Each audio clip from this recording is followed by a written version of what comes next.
Este video es la sustentación del laboratorio número 3 del área de arquitectura de computadores y laboratorio, presentado por José David Gómez y Marisa Tavares. En este laboratorio se abordó la construcción de un procesador monociclo en capacidad de procesar un conjunto reducido de instrucciones de la arquitectura MIPS 32. Para ello se comenzó con la implementación hardware en el simulador Logisim con un componente de fetch o búsqueda de la instrucción, donde se tenía un banco de instrucciones en una memoria de solo acceso por lectura, donde se entraba la dirección que se quería buscar y arrojaba la instrucción para esta dirección. Luego, para facilitar la distribución de los campos de instrucción según los tres formatos disponibles en la arquitectura, se creó un componente auxiliar que tomaba la instrucción leída de 32 bits y la sacaba en los campos según el formato. Por ejemplo, en el tipo R sacaba los 6 campos, el de operación, los de registro, el de desplazamiento y el de función. Y con estos también se formaron el campo inmediato como la unión del de función, el de desplazamiento y el RD, o el de dirección, con los campos que debían de ser agrupados. También se tiene el banco de registros que adopta pues también la arquitectura, que son 32 registros y cada uno con su número correspondiente. En la pantalla se puede ver pues que les dimos los nombres según la arquitectura. Y este componente tiene la capacidad de leer 2 registros a la vez y escribir en uno. Para ello se tienen que tener campos de habilitación y la dirección de los registros en los que se quieren hacer las operaciones. Para la escritura usamos un decodificador donde se entraba el número de registro en que se quería escribir y este activaba la señal para el registro indicado. Y para la lectura teníamos multiplexores independientes donde se entraban todos los valores de los registros y el multiplexor seleccionaba cuál era el valor que debía de ser entregado. El componente de la ALU es el componente que nos permite realizar las operaciones aritmético-lógicas y en este caso se tiene un código de operación de 4 bits, lo que permite 16 combinaciones, pero de las cuales solo usamos 8. Lo dejamos en 16 combinaciones como para mayor escalabilidad. En el caso del LUI incluimos un desplazamiento por reorganización de bits o de cables, moviendo 16 bits a la izquierda y dejando los 16 bits menos significativos en 0.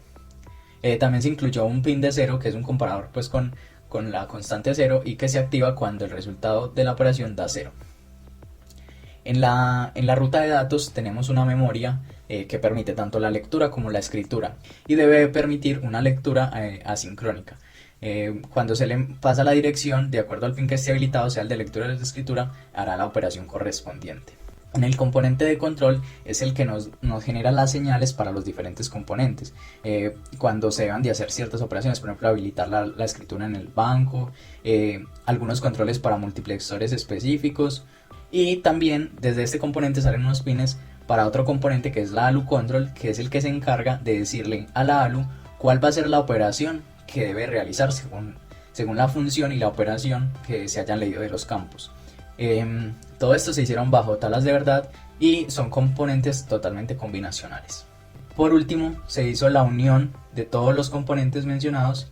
Podemos ver como todo el flujo del procesador, donde se inicia con un fetch, que es el que nos dice la instrucción. Este va conectado a la instruction breakdown y desde aquí salen los campos para todos los componentes. Por ejemplo, el control recibe el código de operación, el banco de registros recibe los registros que van a ser leídos, el registro que va a ser escrito, que este dato puede provenir desde varias fuentes según pues la operación. Tiene los datos que se van a escribir, que estos también pueden tener varias fuentes, ya sea desde la memoria o desde, en este caso, desde el PC+4, o también desde un resultado desde la ALU. Y tenemos otro multiplexor aquí para cuando sean instrucciones de tipo JR, el salto se haga es al valor leído del registro. Por último, eso se conecta nuevamente al componente de fetch para que lea la instrucción siguiente. Bueno, en el programa de prueba nos tocó la asignación número 2, que el programa de tomar un vector de 25 números enteros que contienen valores entre menos y 100 y ordenarlo de manera ascendente, indicando cuántos elementos son negativos y cuántos son positivos. Bueno, acá se lleva una implementación en Python, el vector está acá esta función es el algoritmo de ordenamiento de burbuja. Este compara si el vector en la posición es mayor que el vector en la posición más 1, se usa una variable temporal y se intercambia. Esto se repite hasta que se complete el total de interacciones según el tamaño del vector. También tomamos la decisión de, en los números positivos y negativos, usar el vector ordenado, contar los números negativos y ya según la cantidad de números negativos, contamos los positivos, tomando el tamaño del vector menos los negativos. Bueno, acá se muestra el vector ordenado, los positivos y los negativos. También contamos con diagrama de flujo para el método de ordenamiento y para el método de conteo. Bueno, acá hicimos un cambio en la configuración de memoria para que el punto de ira nos quedara en 0 y así utilizarlo en Logisim. Bueno, acá tenemos constantes y vector. El 16 sería un puntero que iría directamente al vector, el 1 sería una constante para utilizarla como un contador, el 25 sería el tamaño del vector, el 4 sería una constante que se utilizaría para avanzar a la siguiente posición del vector. Bueno, acá tenemos instrucciones que utilizan para cargar valores de memoria. También tenemos las subrutinas ordenar vector, que se encarga de ordenar el vector ascendente, y positivos y negativos, que se encarga de contar los números positivos y negativos. También contamos con los registros S4 y S5 para guardar los valores retornados de nube0 y V1, que contienen el total de números positivos y números negativos. Bueno, también tenemos el método de ordenar vector, que, como se explicó anteriormente, es el método iterativo burbuja. Este utiliza dos bucles anidados para comparar y realizar intercambios entre elementos adyacentes hasta que se haya recorrido completamente el vector. Bueno, este también realiza saltos condicionales para controlar el flujo del algoritmo. Y al final se llama al fin ordenar vector para que este continúe en la ejecución del programa principal.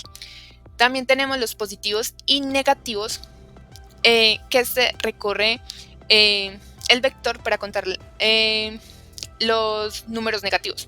Este compara si el valor es menor que 0 y si es así lo incrementa, si no iría al fin de positivos y negativos, y acá hace una resta donde está el tamaño del vector menos la cantidad de los números negativos y nos daría directamente la cantidad de números positivos. Bueno, esta implementación permite realizar menos instrucciones, ya que no tenemos que recorrer todo el vector de nuevo para los números positivos. Bueno, en la finalización del programa, al no tener una disponibilidad de las llamadas al sistema, se deja como una subrutina vacía.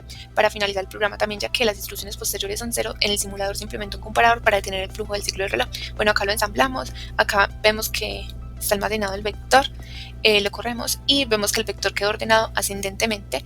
Acá también podemos ver que en S4 y en S5 se guardan los números positivos y los números negativos. Bueno, en el simulador más cuenta con una funcionalidad que permite exportar el listado de instrucciones en ensamblador al lenguaje máquina según la arquitectura MEX. Y acá podemos ver el listado de todas las instrucciones. Bueno, ya teniendo cada uno de los datos en los componentes de ruta de datos, podemos iniciar los ciclos del reloj.